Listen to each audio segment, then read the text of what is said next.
Perfume एक smell नहीं होता, एक ऑर्डर होता है, एक स्ट्रक्चर होता है और एक इनविजिबल आर्किटेक्चर होता है। तो आज हमारी book the alchemy of saint के चैप्टर 2 के बारे में हम लोग बात करेंगे, जो है द नोज एंड ऑर्डर। अब सबसे पहले हम लोग नोज और फ्रेगरेंस की बात की जाए, स्मेल की बात की जाए, तो छोटे छोटे जिरासीम से लेके जानवर हो, एनिमल हो, उनको भी सूंघने की क्षमता होती है। बट इंसानों के अंदर जो सूंघने की क्षमता होती है वो एक इमेजिनरी डेटा क्रिएट करता है, एक इमेजिनरी वाइब्स को क्रिएट करता है और माइंड के अंदर स्टोर करके रखता है। फॉर एग्जाम्पल कोई एक फ्रेगरेंस होगी तो वो फ्रेगरेंस क्या कहना चाहती है, वो फ्रेगरेंस दिखेगी कैसी, या वो फ्रेगरेंस कहाँ से निकल के आ रही है, वो फ्रेगरेंस कहाँ से वजूद में आई।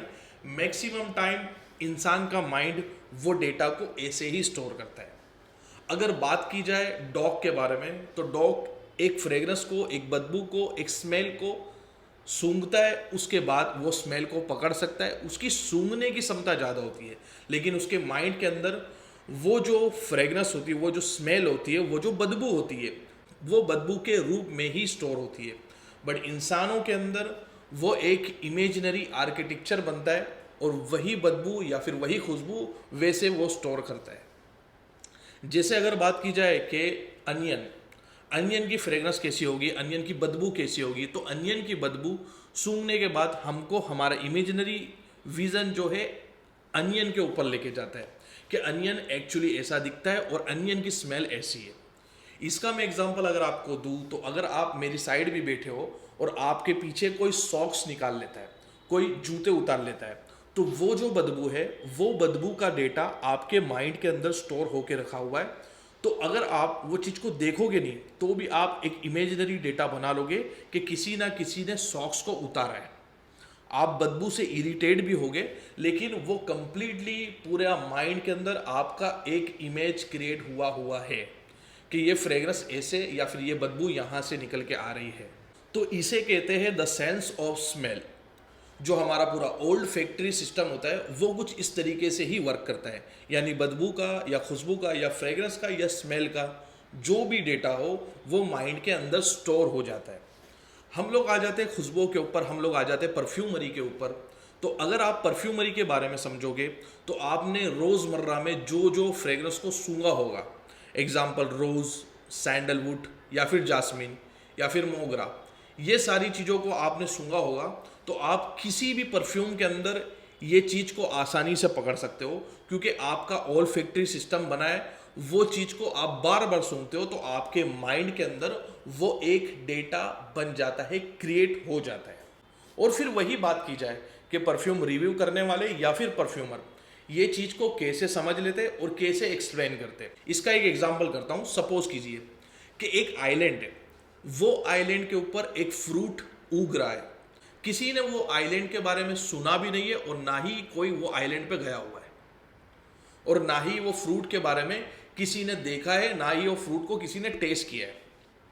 अब वो फ्रूट अचानक से आपकी प्लेट के अंदर आ जाए और आपके मिक्स फ्रूट की बाउल के अंदर वो आ जाए और उसको अगर आप खा लो तो बिना देखे, बिना टेस्ट किए, क्या आप उसको समझ सकते हो कि ये वही फ्रूट होगा? सो आप वो चीज़ को कभी भी नहीं समझ सकते हो, बिकॉज जहाँ तक वो चीज़ को आप टेस्ट नहीं करोगे, जहाँ तक वो चीज़ को आप देखोगे नहीं, जहाँ तक आपका ऑल फैक्ट्री सिस्टम या फिर आपका टेस्ट सिस्टम आपके माइंड के अंदर एक डेटा नहीं बनाता, वहाँ तक आप वो चीज़ को नहीं समझ सकोगे। अगर आप एप्पल खाते हुए अनियन को सूंघोगे तो आपको ऐसा लगेगा कि आप अनियन खा रहे हो।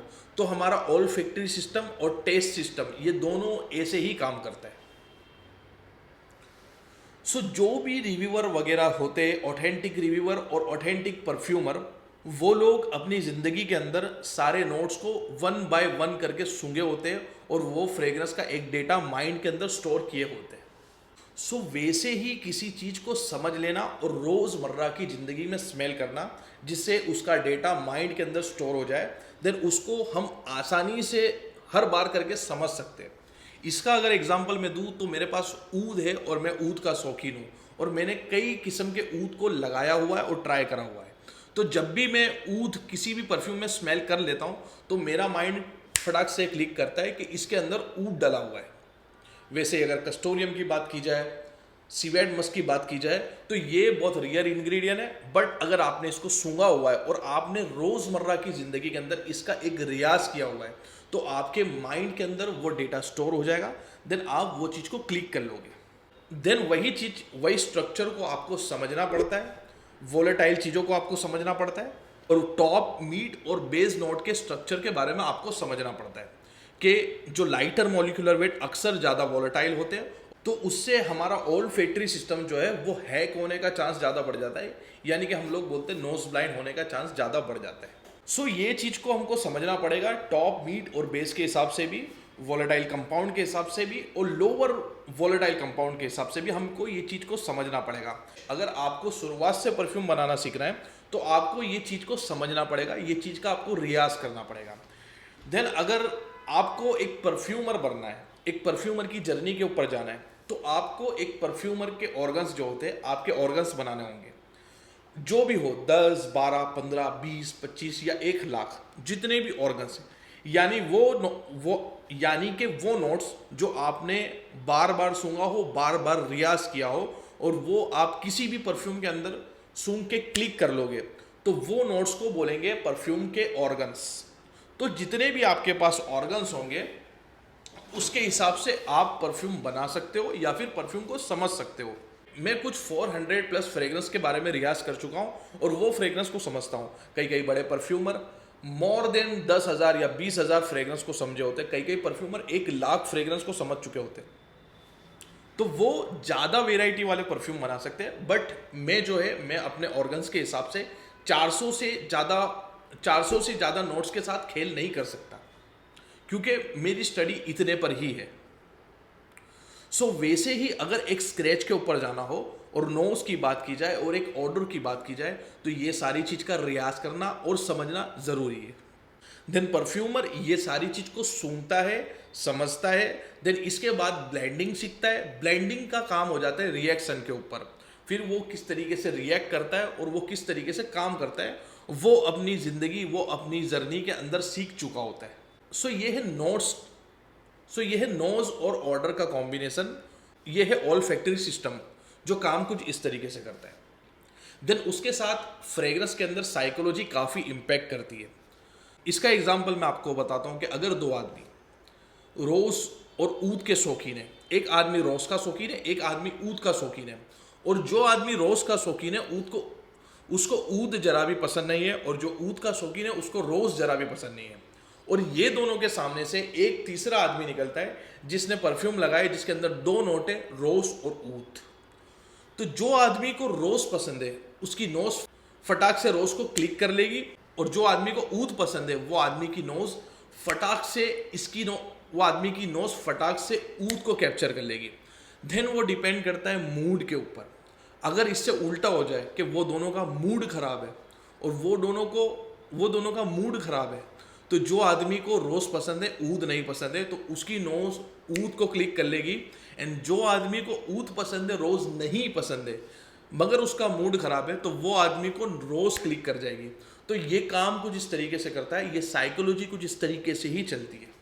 एक परफ्यूम आपको 10 से 12 घंटे तक लास्टिंग लगेगी, वो आप एनवायरनमेंट, आपकी बॉडी स्ट्रक्चर, आपकी स्मेल का जो सेंस है उस पर डिपेंड करता है। और वही परफ्यूम कभी कभार आपको ऐसा लगेगा कि वो 4 घंटे ही टिक रहा है। तो ये पूरा एक ओल्फैक्टरी के हिसाब से चलता है, एक नोज के हिसाब से चलता है।